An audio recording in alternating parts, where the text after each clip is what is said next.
Welcome to Write with Love. I'm your host, Sarah Williams, best-selling author, speaker, and creative entrepreneur. Each week, I chat to passionate and inspiring authors about their journey in creative writing. Some are traditionally published, some do it themselves. Everyone's journey is different, and everyone has something interesting to say. We all love love and love what we do. Today's show is brought to you by our amazing fans and supporters on Patreon. If you'd like to help support the show and get some awesome bonus episodes, go to patreon.com/Sarah Williams Author to learn more. Now here's today's show. G'day, I'm Sarah Williams. Thanks for joining me for episode 95 of Write with Love. I'm recording this on Friday, October 4, 2019. I'm back from book touring with my audiobook narrator, Miles Pollard. We had a great time meeting readers and fans at the Brisbane Libraries and at Books by the Bridge book signing on the Gold Coast. Miles is always good fun, and I know he left a few people, including my kids, pretty starstruck. As I record this, I am watching the audiobook files for the Sky Over Brigadier Station upload. That book should be ready for you to buy or borrow from your favourite audiobook retailer very soon. The Legacies of Brigadier Station should only be a few days behind. The latest Australian romance multi-author boxed set from Serenade Publishing is called Outback Lovers, and it is out now on ebook for only 99 cents. This time I've teamed up with fellow Aussies Lisa Bow, SM Spencer and Suzanne Cass. It's only available for a limited time, so get it now. If you love Australian rural romance, then you will love these 4 full-length rural stories. My best-selling novel, The Sky Over Brigadier Station, is included in the set. If you are an author who would like to be a sponsor or get a shout-out on the show, send an email to sarah@serenadepublishing.com or become a patron at patreon.com/Sarah Williams Author for more information. Right, time for the interview. Today I'm talking to a woman I have such admiration and respect for. She's helping to change agriculture in Australia through her storytelling. It's the lovely Rachael Treasure. Once you've listened to the show, pop over to the Write with Love Facebook page because I am giving away a paperback copy of her latest novel, White Horses. So enjoy the show, and I'll see you next week.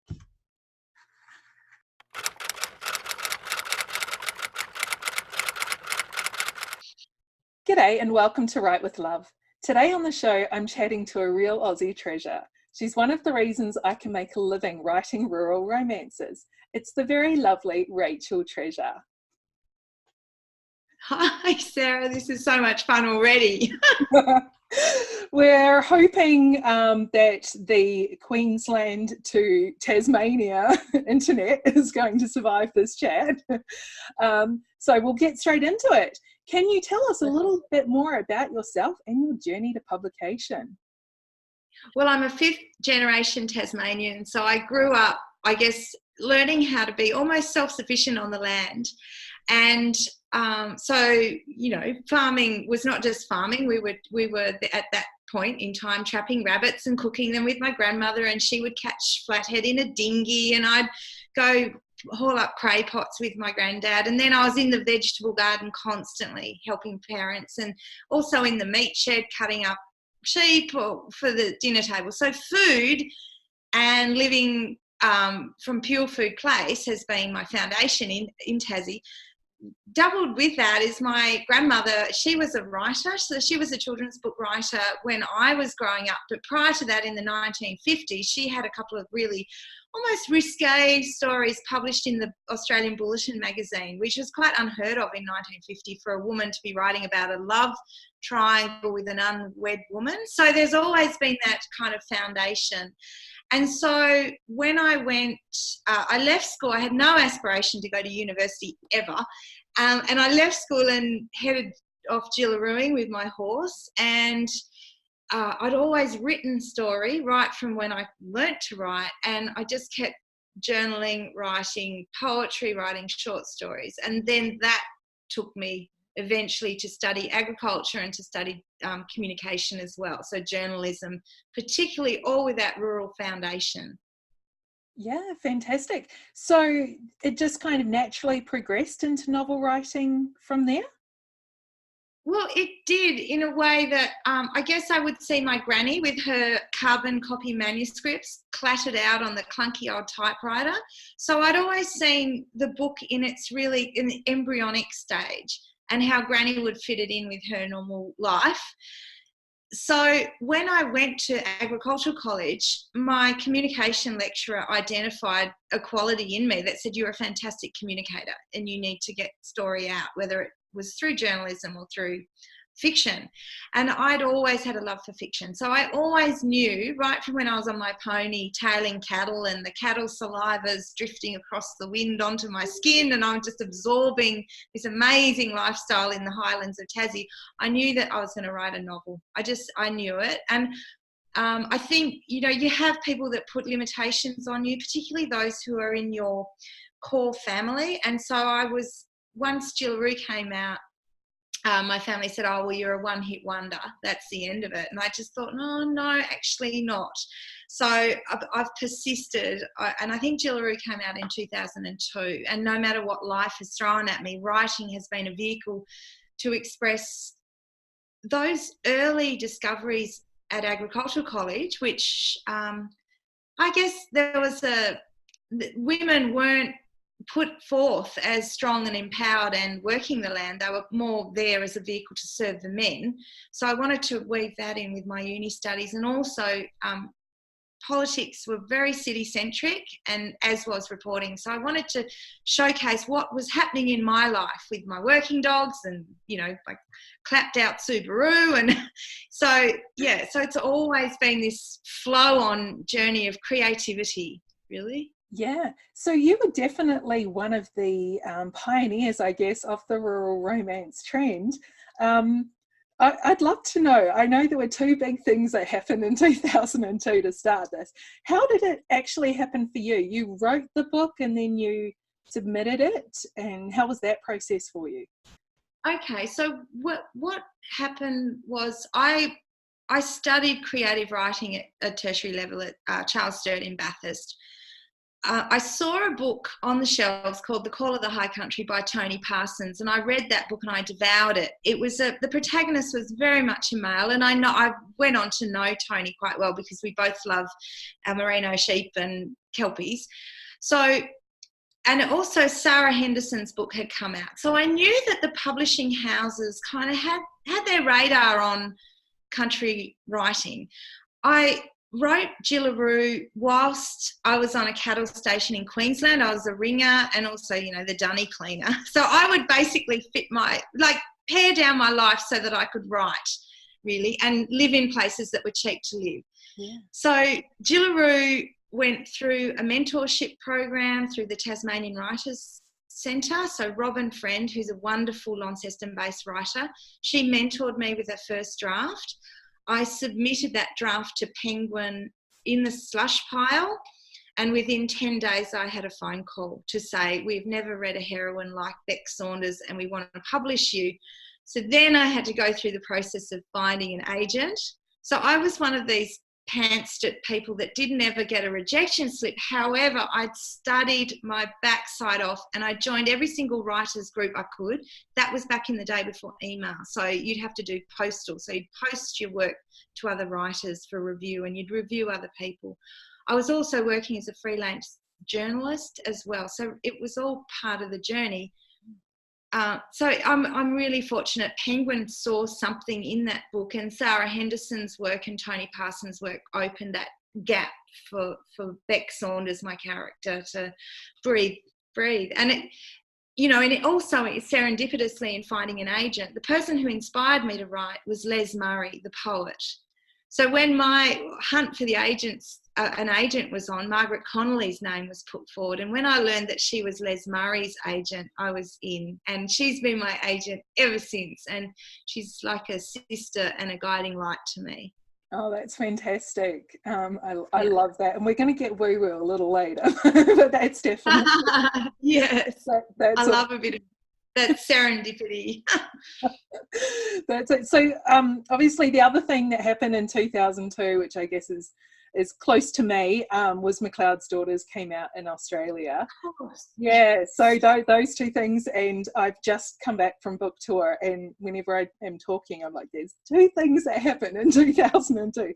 Rachael Treasure wrote Jillaroo and McLeod's Daughters came out. So Yes, and interestingly, Posy Graham-Evans, who came up with that concept, lives in Tassie. So I got to meet Posy very early on, and she's a wonderful person. And it's, you know, yes, McLeod's Daughters, we do dramatised reenactments on the farm. Just, you know, was take the mickey, sort of lean on the fence, kind of have a bit of dialogue about the ute driving, you know, into a dam. You know, we just have fun with it. So yeah, 2002, it was like it was the year.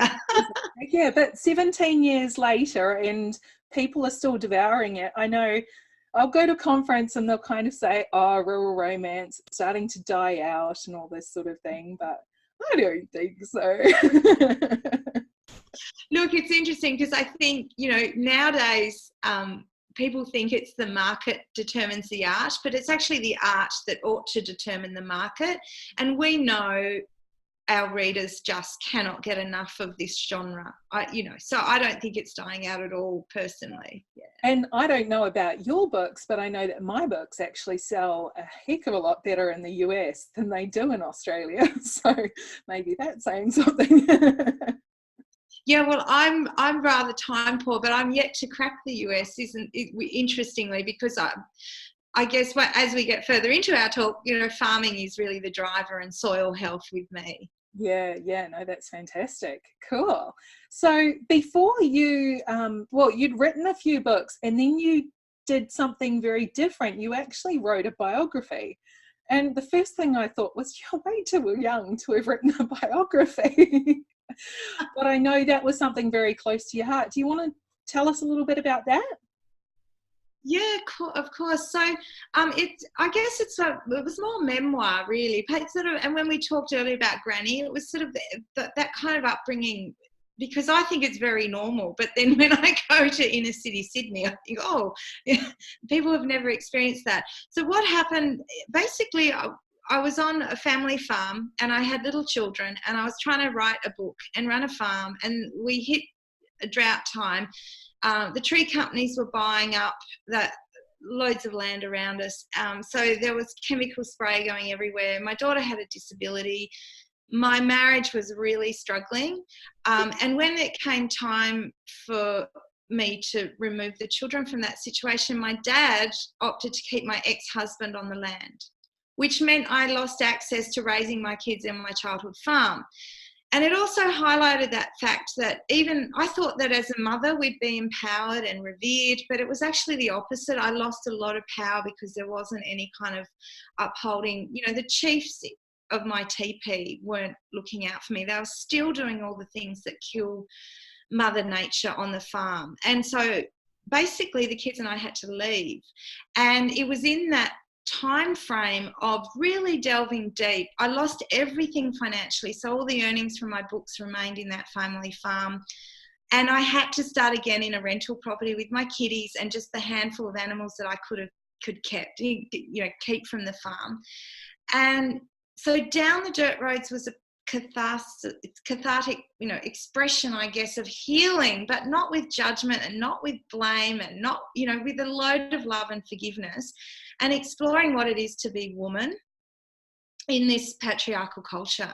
And so that's why Down the Dirt Roads has come to fruition. But it also explained my absolute core driver. It's what gets me out of bed and fired up, which is regenerative farming and soil health and human mental health. Yeah, so it's that book, I guess, opened the doorway for me to heal, to express myself to other women who have experienced similar situations to me. Yeah, so and I would never change it, because I couldn't even imagine myself, like, I'm in the best place now that I've ever been in my life. So it's just part of the journey, and writing is such a blessing to all of us, really, if we practice it daily and have reverence with it. That's it, exactly. And so your latest book, which I have here, called White Horses, I Yes. love it. It is fantastic, very different from anything you've written so far. But yeah, tell us why you wanted to write this particular story, and yeah, just what you're hoping people are really getting out of it. Yeah, well, I wrote it. I started it at 3:15 a.m. in July 2014 because I wrote that in my notes, and I had the title immediately. And I'd read a book called The 13 Original Clan Mothers by Jamie Sam. And Jamie is a Native American woman, and she was talking about the teachings of each moon. So we have 13 moons in the year. And this isn't, I'm not going woo-woo for your podcast listeners right now, but basically farmers who are holistic know that we are interconnected with the moon, and so is the sap in the plants and so on. So I read this book and I really wanted to do something with that. So White Horses was an underpinning of some of those lessons. So my main character, Drift, goes through some of those lessons about setting boundaries, about honouring herself, about honouring earth, and knowing that we're all interconnected, from the microbes in the soil through to the microbes in our gut. So even though that doesn't come into the plot of White Horses, it was hung on that book. The other book that I read was The Partners in Pleasure by Dr. Paul Piersol, and he's a Hawaiian heart surgeon. And of course, I had to have a Hawaiian love interest after reading Dr. Piersol's book. His book talks about the ancient traditions of love. So while we have this very Western version of, you know, bachelorette, you give me a rose and it's all very selfish. This is, the Hawaiian love is selfless, and it brings a we component where it's you and I, and we bring our best selves to the relationship every single day, and we make that commitment. So that's what White Horses was to showcase: women's wisdom and our link with the land, and also this beautiful notion of love that endures time and space, not the marketed love that we eat like junk food on the telly. Yes, there's definitely too much of that on there. Yeah, a little bit lately, yeah. So, and I put White Horses down when I wrote down The Dirt Roads, and then when I picked it up again, my life had transformed. So I got from that scungy, it wasn't a scungy rental, it wasn't too bad, but I got myself out of this deep hole that I found myself in as a disempowered woman. And I had my house and my 10 acres and my beautiful neighbour who helped me move, and who is a really artful builder. We've ended up in love and engaged. So it's just, I've lived my own kind of happy, not happy ending in that romantic sense, but because I put so much time into inner self and so much love into White Horses, that, you know, then things started to manifest in my life, like my beautiful Daniel, who's like the perfect role model for my children, and just, you know, life's divine now. Yeah. So it's a happier ending as White Horses has. Yes. Really. And I love in White Horses, you've got the planet, which is a property. I'm in love with this idea, and I heard that you were actually creating it for yourself in a way. Yeah, it's life imitating art. So when I was writing Jillaroo, I worked on a property called The Planet, and because it was in central Queensland, it's very isolated. Like, it was, I don't know, I can't remember, 3 or 4 hours to the supermarket in Emerald, you know. Anyway, we called ourselves the Planet People. So when I came to write White Horses, I wanted it to be set in Western Australia, where there's no technology, so my young protagonist hasn't been influenced by her screen, which is just screens. And so I also wanted it in an area where farmers were locking up land and leaving it, because, as we know, fragile soils in the West. So the planet is a representation of what we are achieving. And when I say we, I say that we're the awakening farmers, male and female, around the world in regenerative farming principles. So the planet represents everything that is going on in my life.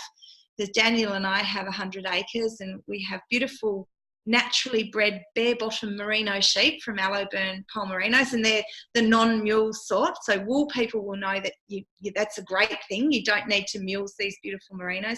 We run Dexter cattle, and those animals are cycling carbon and stabilising it in our soil, and we're partnering with, University of Tasmania and Greening Australia, and then Landcare will be coming on board. So we have 100 acres demonstrating what I've written about in White Horses, which is the property of the planet. So for me, that's really exciting. And so many of the people who've read White Horses have said, I want to go to the planet, I want to go there. But the truth is that there are farmers all around the globe creating properties like that, because we've woken up that we have to partner with Mother Nature and not murder her every day, which is basically what industrial farming does. So I'll go off onto soil tangents, Sarah, the whole time. Sorry for your people that are wanting writing tips, but I guess people get the sense that I'm like, my plots are driven by what I'm experiencing, you know, on the land daily. Like I've got to go out after we've talked and water the university trial trees, you know, so life's sort of woven into what I write about. Yeah, no, I love it. And it's definitely inspired me to create a subplot, which I hadn't even come up with before. So here we go, regenerative farming in the future books. Well, yes. And storytelling's the best way to change. Storytelling is really the best way to change people's mindsets in a loving way, you know, right with love. That's it. That's it, exactly. Well, I have this copy. Now, I got this copy because I met you at Carindale Library in Brisbane a couple of weeks ago now, and you did sign it for me. Because I listen to audiobooks, I asked you not to make it out to me because I'm going to be giving it away.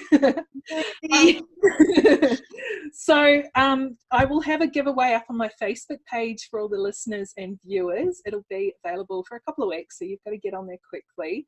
But you will be lucky enough to win this gorgeous copy of White Horses by Rachael Treasure, which is so good. I just can't stop telling people about this book. So what are you working on now? Okay, well, I was trying to write a bit on my laptop in the ute today because I had to move the cows, and then an idea came to me and I had to go and write it all down.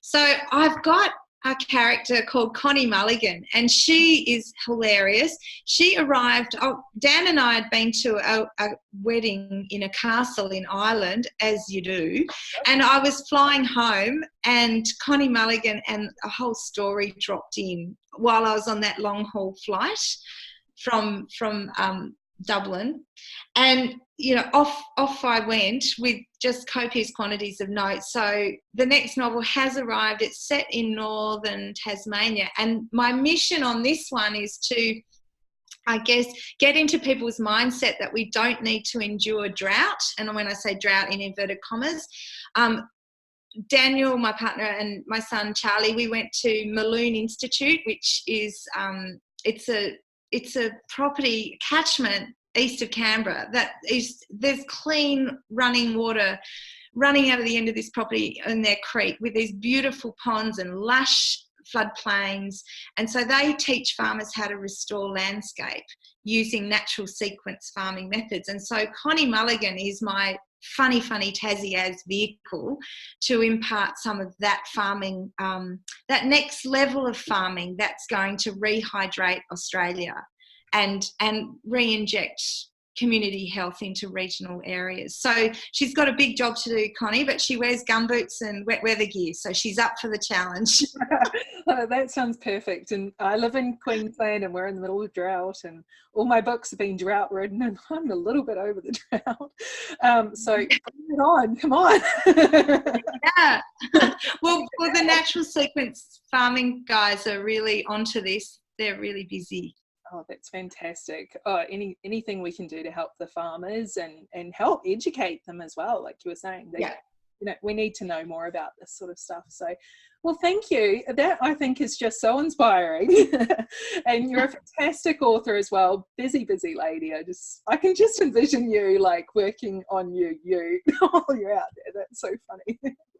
It is fun. Like, it's a rolling comedy. It really is. Oh, it's brilliant. Well, where can we find you online and keep up with everything that you do? Well, I'm the slackest IT person on the planet, but I do have a rather kind of how you're going website at racheltreasure.com. And then I post a lot of the day-to-day stuff on Facebook. So just, you'll find me on Facebook. And as far as the other social media platforms. I really don't know how to work them, but that's okay. I'm no self-promoter. So, yeah, but White Horses should be in all good bookstores. There you go. And it's definitely on Amazon and Audible. So Good to know. Well, thank you so much for chatting to me today. I really appreciate it. It's been a joy, and I just admire and applaud you so much. Thank you. Thanks for joining me today. I hope you enjoyed the show. Jump onto my website, sarahwilliamsauthor.com, and join my mailing list to receive a free preview of my books and lots of other inspiration.